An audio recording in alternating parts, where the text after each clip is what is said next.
Your Humanities Half-hour is brought to you by the Northern Marianas Humanities Council.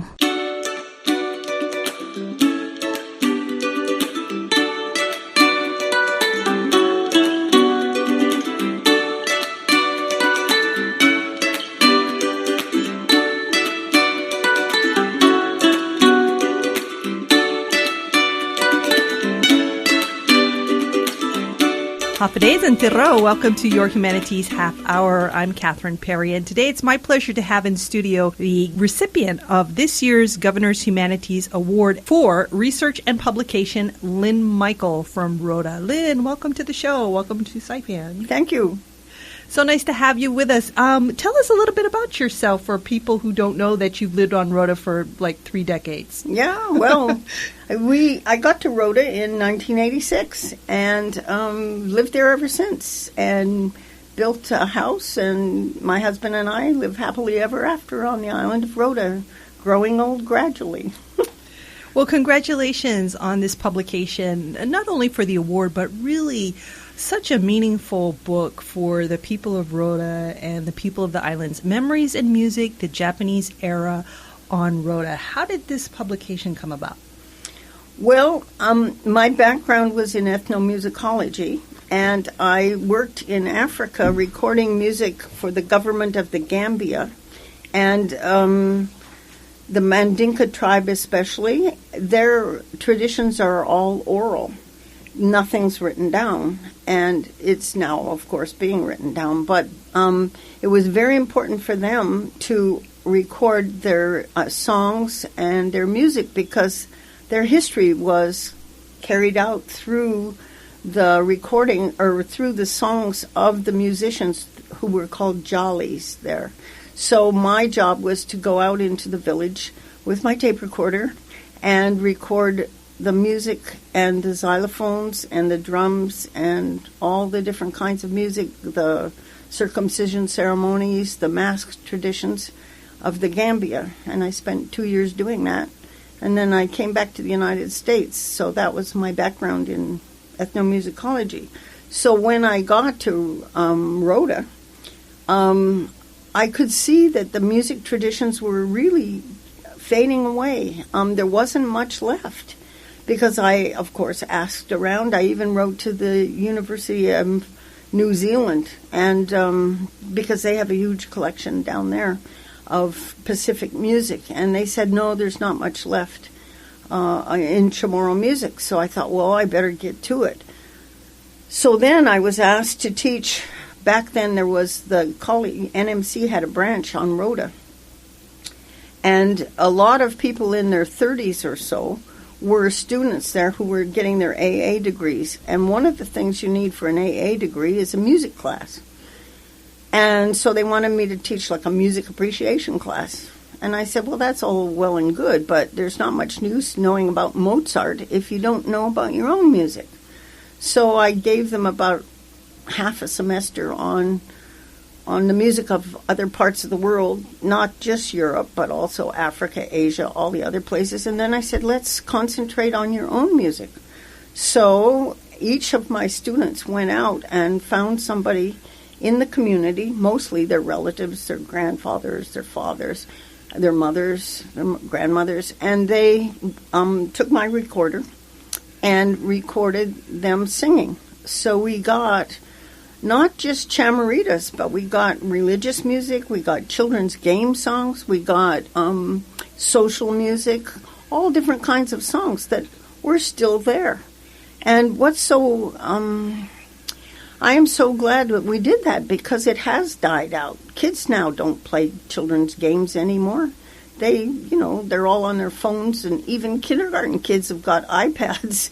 They don't sit around and play children's games anymore. So we caught it just in time. So those students I had were about 1987, 88, 89. And then after that, I started teaching at the high school. And at the high school, I was teaching English.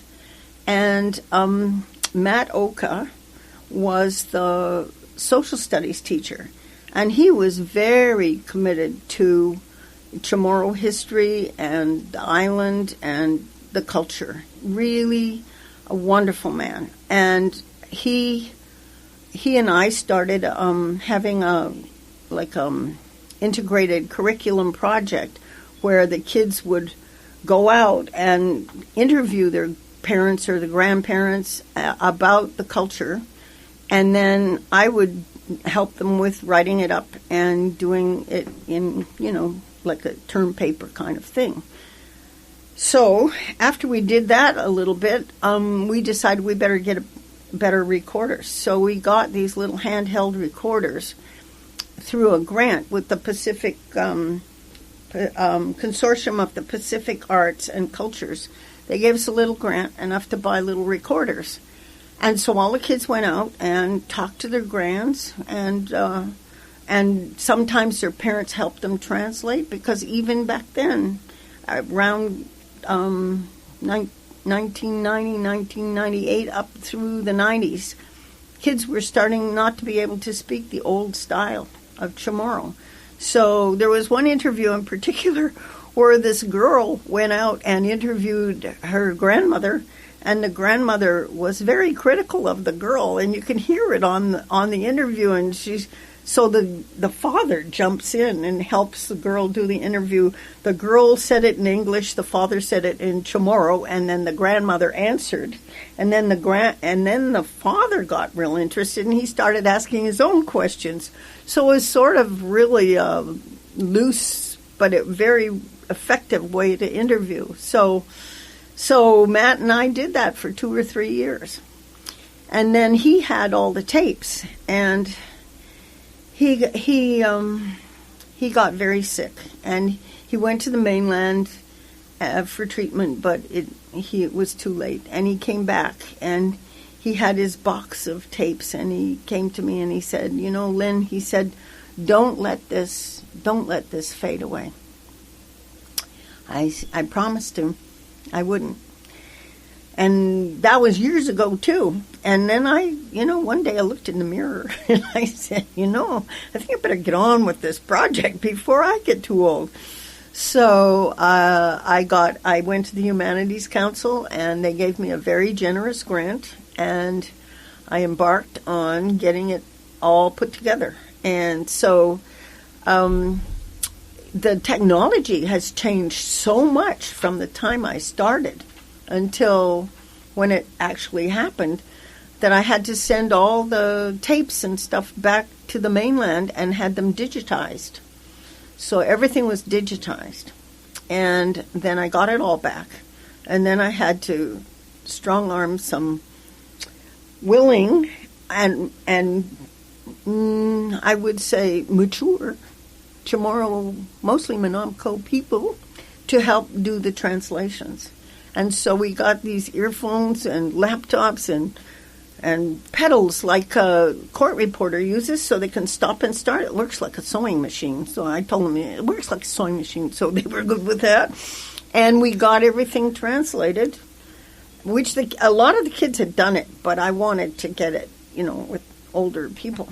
And so we got everything translated, and then we had to type it all up, which was a hard job considering the lonuts and the tildes that are in Chamorro, and so that took a long time. And then, of course, proofreading was really intense. So it took us longer than we thought it would, but we did it. And so here it is, memories and music. So the first half is the people's memories and talking to their children and grandchildren. The second half is all these different kinds of music that we recorded back in, 86 to 90. So, and what's really nice about the book is it also includes on the inside back 2 CDs. One, a recording of some of those memories, and 2, recording of some of the Japanese era music. Yes. Mm-hmm. In addition to the content, the translations contained in the actual book portion. This sounds like a very long and difficult project. What was your motivation? Well, when I got here, I felt like all this all my training, all my background was in ethnomusicology, and it was all, I did Afro-American music first, and then African music. And here I was, halfway around the world. I mean, you couldn't get any farther away from Africa than right here.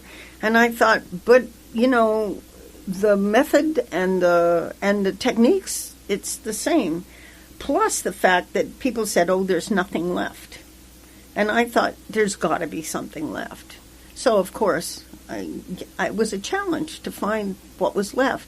And also, I really felt that if you're part of a culture, you need to know your heritage, and it needs to be preserved. And so these students I had that were in their 30s are now, of course, in their 60s, and they really got into it. They really, and that's what's really neat about it, is that I've felt that I had something to contribute to living on Rota. I mean, I'm not Chamorro. I'll never be Chamorro. But I could do something to contribute to the island and to the history of the island.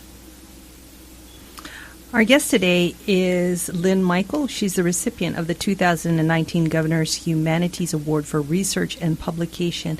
We're talking about the book Memories and Music, the Japanese Era on Rota, and we'll be back with some highlights from that book after this break. Did you know that you can donate up to $5,000 to the Humanities Council through the CNMI Education Tax Credit Program? Donations from individuals and corporations qualify and can be used to offset your local wage and salary tax, BGRT, and earnings tax.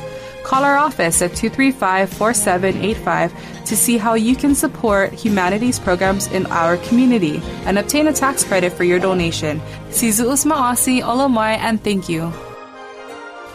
Welcome back to your Humanities Half Hour. Lynne, are there any of the memory portions of the book that kind of jump out to you as more memorable? Well, yeah. One of them that was really fun was I'm not going to say her name. You have to get the book. Yeah, you'll have to buy the book to get this. But she was a really feisty little old lady, and she made it through the war because she was married to a Japanese man. And when the war broke out, they sent home the Japanese families. So her Japanese husband wanted her to go back to Japan with the kids. And she said no, she wouldn't go. She was Chamorro and she was Rotanese and she was going to stay. And so she said, if you want to go home, you take the kids and you go home, but I'm staying. And she did. She stayed. They had a grocery store or some kind of store, and so she kept the store going. And after the war, she had that store, and even then she passed it on to her sons from her new husband. After the war, she married a Chamorro man, and she had sons by him, and big family, and she was a survivor. And when you hear her talk, she's just a feisty little old lady. The granddaughter interviewed her, and of course the granddaughter didn't really speak Chamorro, so she asked the questions in English. And I don't think this lady spoke much English, a little bit maybe. But anyway, she challenged the granddaughter, and the granddaughter is trying to carry on this interview, and pretty soon you can hear the girl's dad or the old lady's son jump in to try and help. And pretty soon it becomes a three-way interview, and it's just a fascinating interview because it's English, Chamorro, and then the lady answers back in Chamorro, and then the son goes off in another direction asking about other stuff, and it just went on and on. I only could put little bits in the CD because some of these interviews, I think her interview is almost an hour long all by itself. And the other interviews, we have hours of them. So I could only choose a few bits. There was another interview where the man who was being interviewed kept telling the kids, well, you should ask me this, you should ask me that. And when they asked him, then he got angry. And the girl, I think these are 10th graders, she said, well, you told me to ask you. Well, and that one was all in English, so it was easier for me to get that one. So those were two that stand out in my mind. Another one that was more poignant was I had this one student. She's really was an outstanding student. She's now living in the mainland.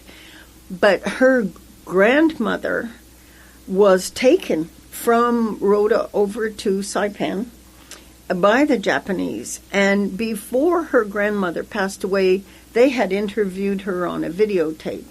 And unfortunately, the videotape has been lost. But the girl in high school managed to write it up from the videotape. And so we have that. And I sent all of that to her in San Diego and asked her if she would go through it again and, make sure everything was the way she wanted it. So she edited that one. And so that one was very important too. Then we had pictures, which were also really hard to come by because so much, gets damaged in a typhoon. Yeah. Humidity. Yeah, and humidity and everything. So we had some pictures, and then former Mayor Joe Enos had some of the pictures that used to hang in the old Mayfair Cafe at the airport. And he had them framed and with glass, so they were still good. So we scanned all those pictures. And then there was another picture of a wedding, which was just fascinating because we didn't know who it was. And so when I got ready to do the presentations, we made big blow-ups of some of the photographs to have as a visual at the presentation. And when we did the presentation at the mayor's office in Rota, a man walked in and said, "That's my grandfather." And it was Joseph Ogo and I think it was Juanita or Jacinta Ogo, his wife, at their wedding. And I said, okay, when we get done, we'll give you the photograph because, that's the kind of things that just, wow, And I'm sure there's photographs laying around somewhere that we didn't find. And it's just sad that things get lost. And that was what was important about being able to preserve this, that it wouldn't be lost and it would be recorded forever. What's interesting is that even in the 2 years it took to do this book, we've moved on from CDs and things are all streaming now. But how do you do that in a book, So the CDs are still valid, but pretty soon nobody will have a CD player anymore and they'll go, what's this thing, Just like kids now say, what's a record, So that was really important for the memories part. For the music part, one of our fun ones was Magdalena Messnan and Lorna Calvo were my students back then. And now, like I said, I'm not talking about their age, but they are fully mature women. And they recorded one man, and we had to edit that because he was a little risque in his songs. And they, he was giving them a hard time because they were young women and cute and all that. So he was giving them a bad time, and I was there with them when we did that one. And so he was feeling pretty frisky about it. So that was a fun one, and we had to, like I said, we had to edit it out. And some of them, one of them was a good song, but right in the middle of the song, a car drove by and just big engine noise. So, there were some things like that. It reminded me of one I recorded in Africa that was really a beautiful song, and right in the middle of it, right outside the window, a donkey brayed, and there went that song. Oh, no.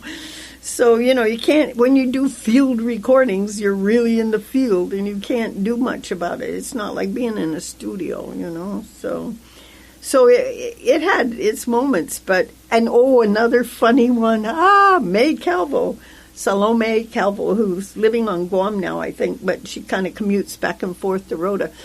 She knocked on the door at my house, and she kind of pushed this little old lady in and said, come on in here. And she sat down in my office and said, she's going to sing you children's game songs. And I said, oh, okay. And so she said, okay, sing.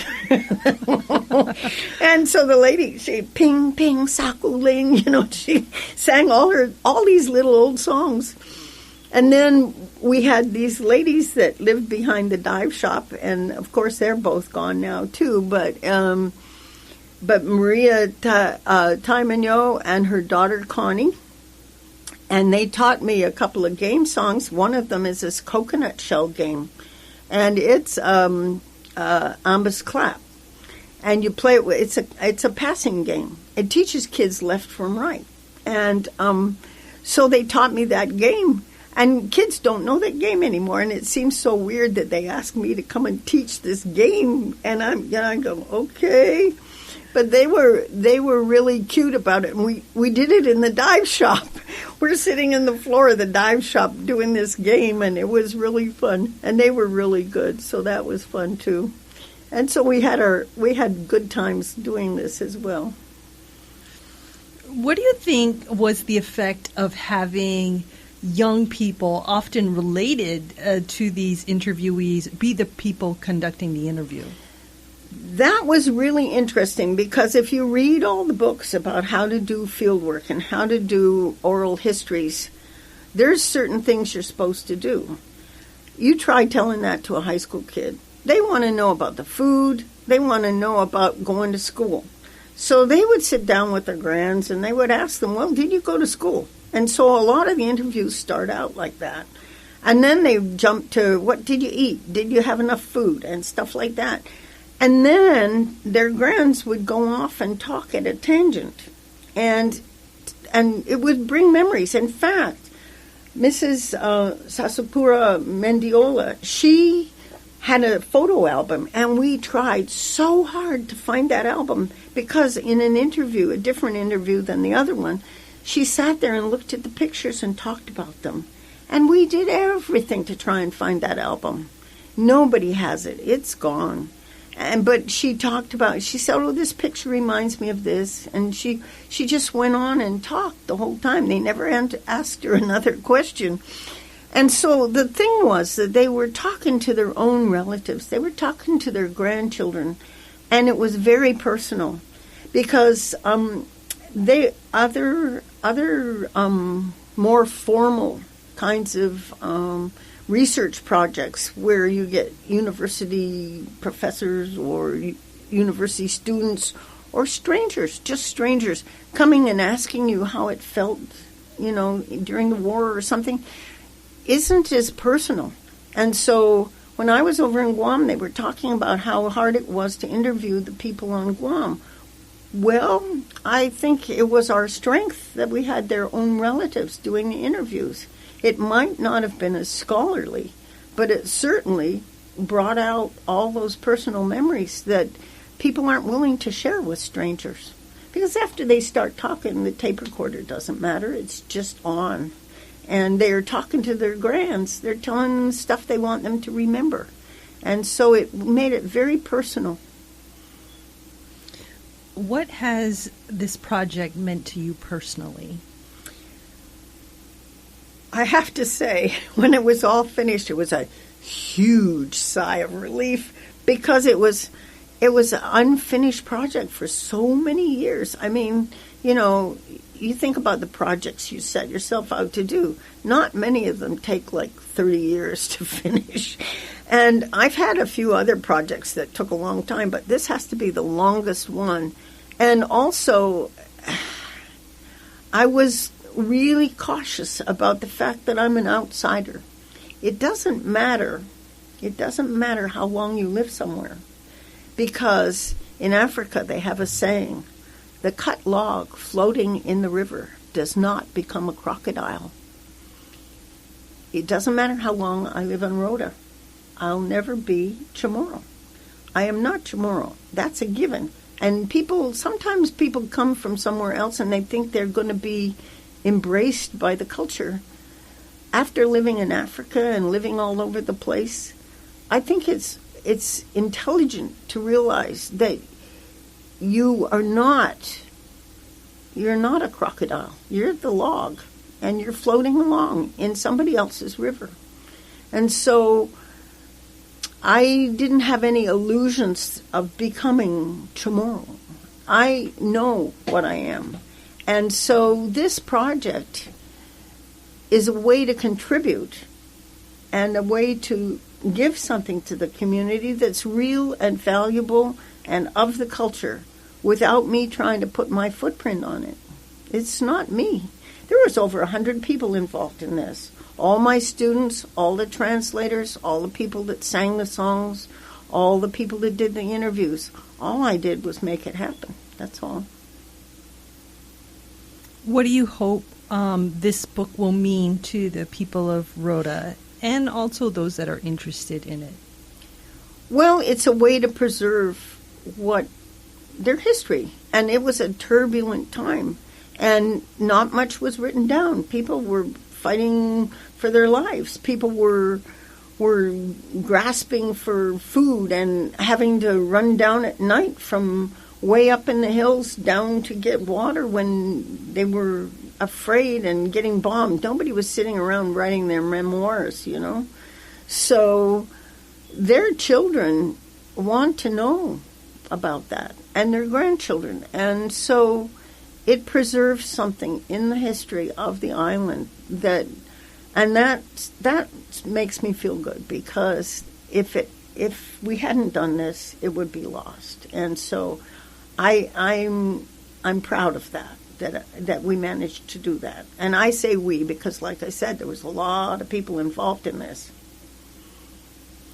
Well, I want to thank you for giving me permission to use excerpts from the interviews and the music in another show, which will air next week. If people are interested in buying the book, where can they find it? Music and Memories, the Japanese Era on Rota. In Saipan, the Humanities Council office has copies. On Rota, the Community and Cultural Affairs Museum, or art gallery, I'm not sure if it's a gallery or a museum, it's sort of a combination, they have copies. We have them at the elementary school, at San Paulo Elementary School also. So right there at school. We don't really have an outlet on Guam, so I'm not sure where you get it. And it's on Amazon. It's on Amazon, but you have to look up the whole title. If you just put Memories and Music, you won't get it. You need to put Memories and Music, the Japanese Era on Rota, and then it's right there on Amazon. Excellent. Any final thoughts before we go? No, I'm just happy that I feel a great sense of accomplishment and closure. I'm just, after I got finished this, I went on vacation. Thank you so much, Lynne, for your time today, and really for, I would say, the love that you've poured into this book, as well as the love of all the people who contributed. Yes. They talked to their grandchildren and opened up, and now we have this great treasure of a book. So congratulations again on your award, and thank you. Thank you so much. We've been chatting with Lynne Michael. She's the recipient of the 2019 Governor Humanities Award for Research and Publication. Again, the name of her book is Memories and Music, the Japanese Era on Rota.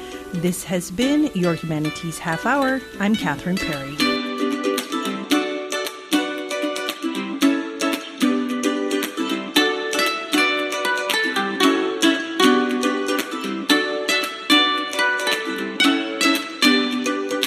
This program was supported by a We the People grant awarded to the Northern Marianas Humanities Council from the National Endowment for the Humanities. Any views, findings, conclusions, or recommendations expressed in this program are those of the participants and do not necessarily represent those of the National Endowment for the Humanities or the Northern Marianas Humanities Council.